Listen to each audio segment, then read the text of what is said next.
Hey, by the way, now we're talking about Rose. I got to talk about Sean Strickland. Oh, you decided that the time you hooked up with this guy in 2017 when you were blacked out, you decided you were too drunk to consent 6 years later? Shut up, girl. So let's just start this video off with the critique of Pat Barry's corner work in the Mitrione fight, okay?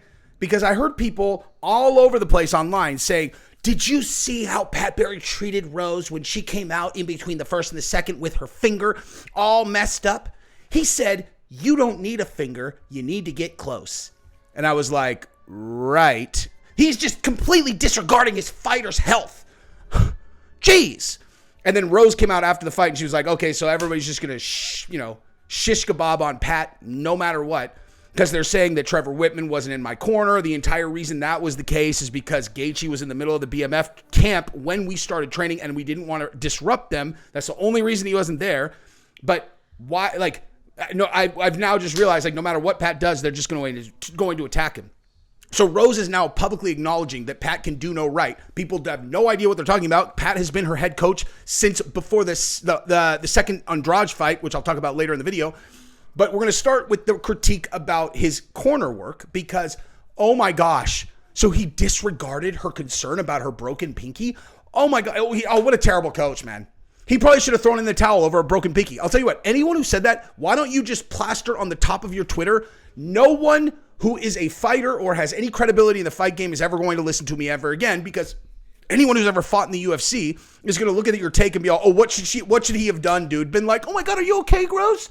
He kept her focused on the fight, told her what she needs to do, which is close distance. So it's a stupid take. No one agrees with you that has any credibility whatsoever, and you're a moron. And I'm going to show you why throughout this video. When it comes to the topic of Rose Namajunas and Pat Barry, this thing happens in my brain, right? I can't explain it better than this.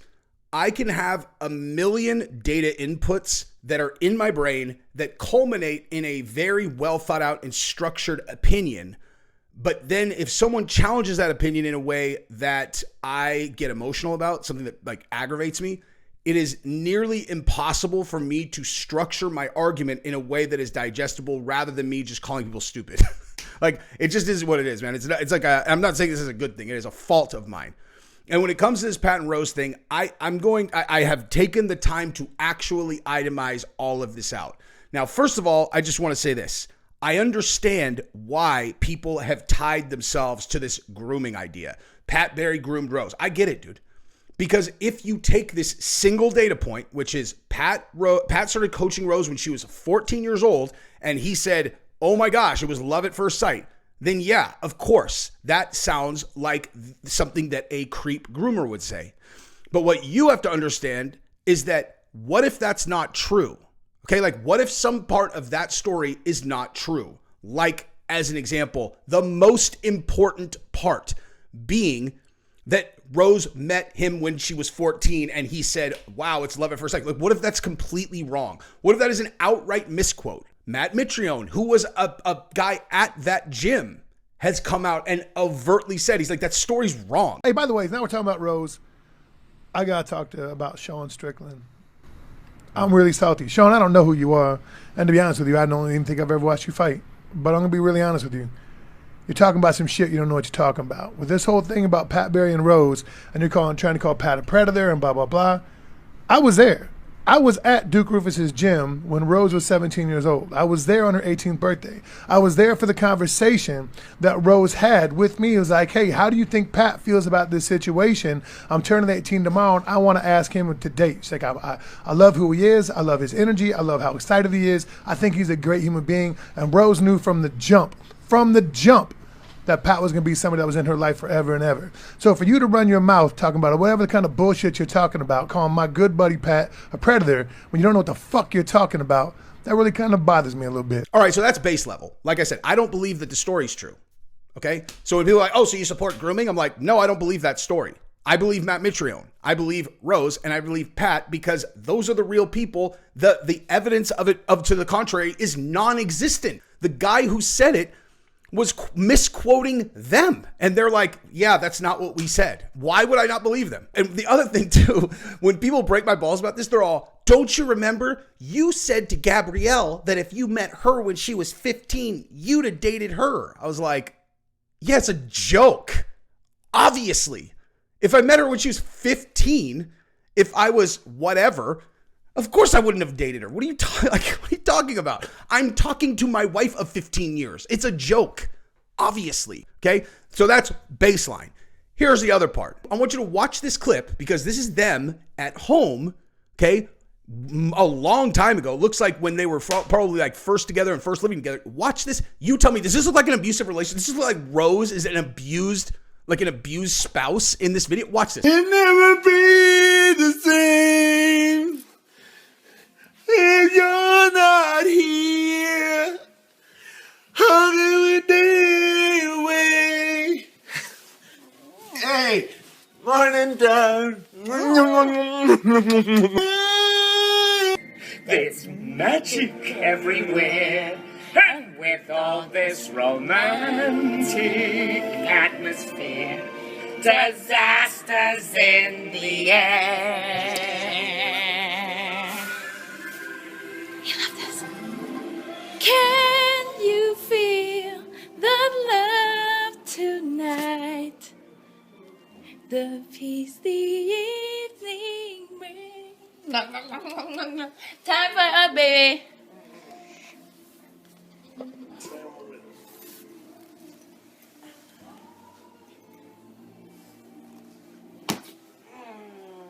Oh, fuck. He's like, dude, I've watched that so many times. He's blindfolded. She punches him in the face. He's all, oh, fuck. Oh, fuck.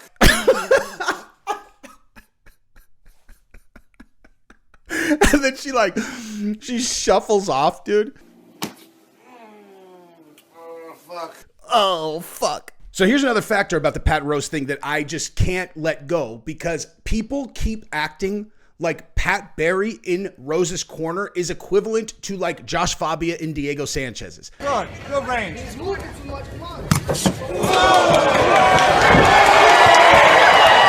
That is the exact energy that people are dropping on Pat being Rose's head coach. And I'm like, dude, do people not understand who Pat Barry is? Like, I know there's a lot of fans that are like new to the sport, but like there is absolutely no comparison between Josh Fabia and Pat Barry. Pat Barry is 100% certified as he's probably in the top 5 best kickboxers to ever fight in the UFC. And if you need some footage of that, I can show it to you. You also have the fact that he's been her head coach since the second Jessica Andrade fight. Pat Barry, who completely lost his shit in the octagon, he may have been less prominent in this video than the last one I made, but as I said, having stepped in as Rose head coach prior to the Andrade rematch and considering the nature of the finish, he was more present than ever in terms of what transpired inside the cage. If you need to hear it from someone else, I'll let Rose show you. Yeah, I've been building my dexterity and my legs a lot. That's something that once we got Trevor's fundamentals in the jab and the boxing fundamentals for MMA, we just start adding in them Pat Barry kicks in there again. But that particular technique we worked on, that was definitely part of the game plan, and I knew that was a vulnerability that she had. Pat's been to China. He's kickboxed there for a long time, and in his early days, and a lot of his knockouts came from left high kick over there. Yeah, and it's just something that we had worked on. I was just so happy because I wanted to win it for me, but I knew also how much Pat wanted to win that thing too. I was really happy that I could make him so happy too. Oh my God, what a toxic relationship. I mean, geez, what a terrible coach. Wait, so you mean the most surprising and shocking, incredible win of her career, where she head kick knocked out Wei Li, where no one was picking her in that fight. I mean, the Joanna one was pretty good too. But the head kick knockout, that was Pat's strategy, something that Pat trained her to do, that they worked on specifically, and Pat was her head coach for that fight. Oh, and also she wanted to win it for Pat. Oh my God, clearly a super, super toxic relationship. And now we get to the thing that's actually the most important part of all of this, right? Which is, why does this actually matter? It's not just that I know them, that I'm here's the real reason that this is not an okay rumor to just let slide when you know it's not true. I mean, I wasn't there, but there is no evidence that this is true. So to just let this go and have everyone constantly perpetuating the idea that Pat groomed Rose, this is why it's not cool. Rose grew up in a concrete jungle. I mean, she's seen some shit. Fights, stabbings, shootings, mental illness, and most heartbreaking of all, sexual abuse. My nickname's Thug Rose, and obviously that's, the persona that I have in the cage, and that's kind of, comes from my past. Growing up in Milwaukee, I've seen a lot of violence, and I've been, sexually harassed all my life. So seeing all of that, I've always been used to looking over my shoulder and always trying to put that intimidating look on my face. And then also, when somebody's abusing you, they make you feel like it's your fault, and they use tactics to make you feel guilty and make you feel like you deserve it when you don't. There's a lot of kids out there that are probably thinking that it's their fault that they're being abused and not really knowing who to go to. And there's always somebody to go to, there's always somebody that can help you. You don't have to take it on yourself. I live with that secret for up until right before the show, and I finally told somebody about it, but you don't have to keep it a secret. You can, open up to somebody and you can get out of that situation if you can do it. Rose is the victim of sexual abuse for real, okay?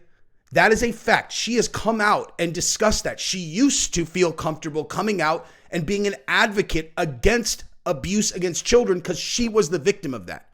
Like, do you understand that? Like, do you understand that she is an actual victim and Pat rescued her from that situation, okay? She got her strength from Pat to get away from that and then speak out against it.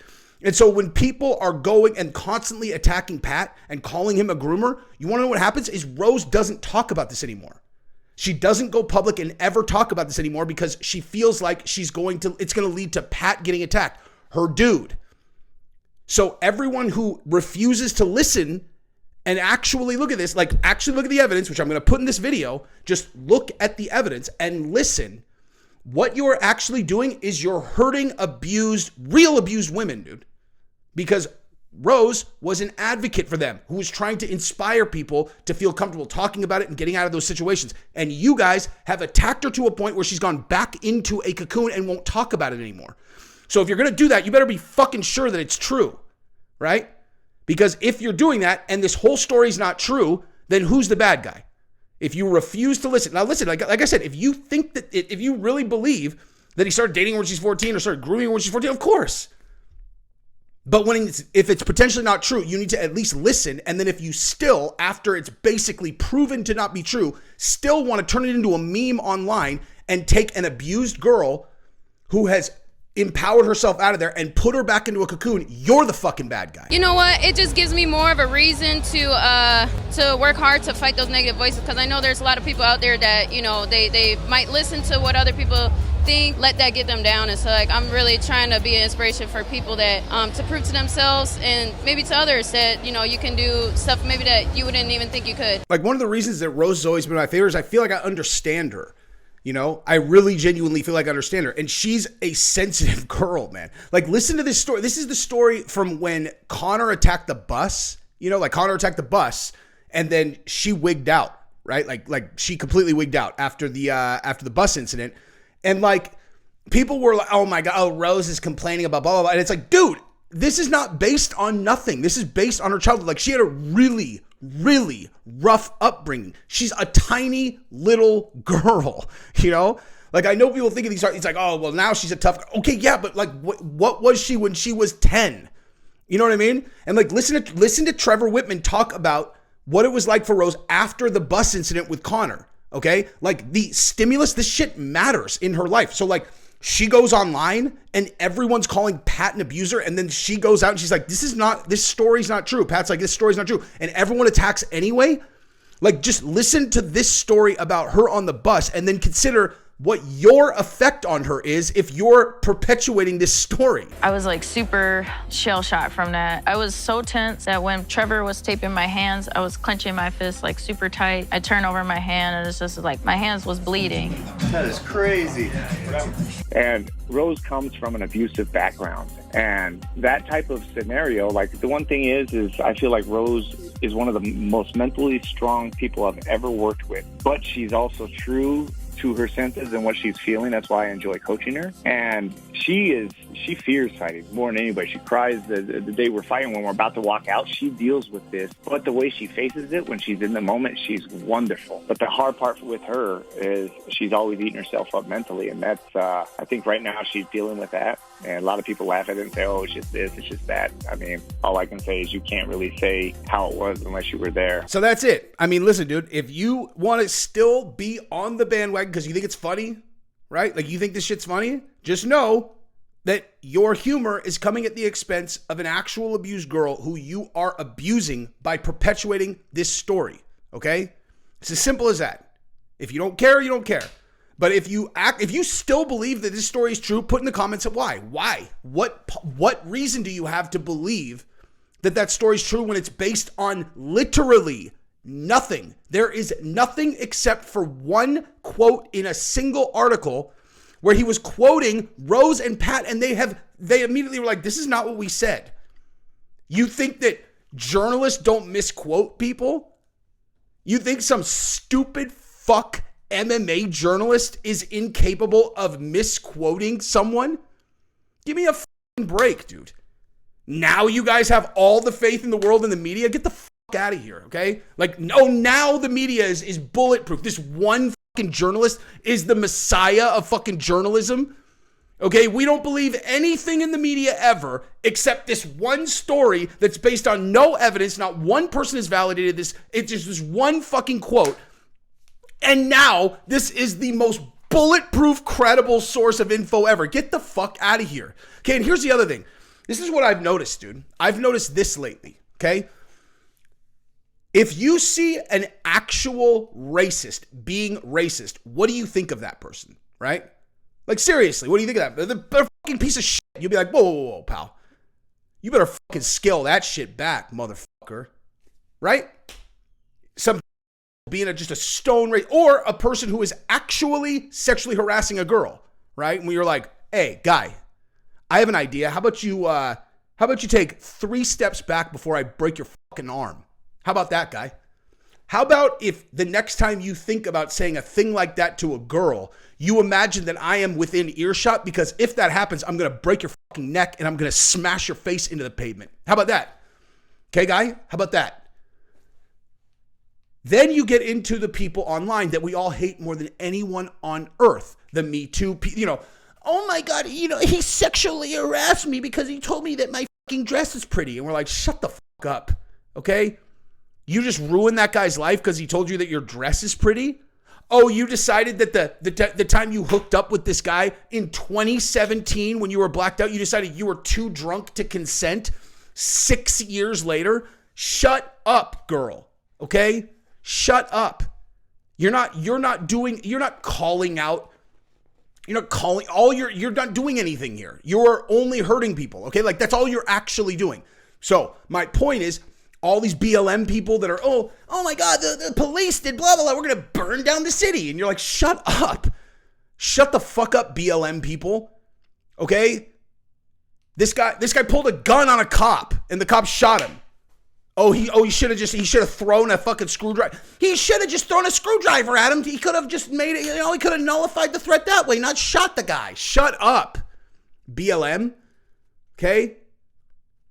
So my point is, there are real issues like an actual racist, and more importantly, women that get assaulted, right? That's a real thing that happens. And if you ever saw a real thing like that, what would you do to the person who assaulted a girl? Like, fucking murder them, right? That's what I would do. That doesn't mean that I have any respect for these Me Too lunatics, right? So my point is I have noticed very, very clearly lately that there is this new thing going on, which is like the way that like the left would call out racism and assault, not like all that, where it's not there. Everyone is looking for this thing. Oh my God, that guy, God, how do I even do this? Teachers, like when they're like, oh, that teacher's a groomer. I agree with you. Right? So the grooming thing is totally real in the schools. 100% real. Oh my gosh, I feel like I'm not sure about my gender. Oh, well, let's not tell your parents. Grooming. All this trans shit. Grooming. 100%. So it's a real thing. But then there's this other thing, right? This like contingent on the internet that is looking like a thing like, what's a good example, dude? Like I heard a story the other day about a guy who told a story that when he was 17 years old, he hooked up with a 15-year-old and people were like, see, dude, he's a, and I'm like, what, dude? He's a pedo, dude. He hooked up with a 15-year-old. I'm like, how old is he? They're like, he was 17. I'm like, wait, what? How does that make him a pedo? Dude, she's 15, bro. That's gross.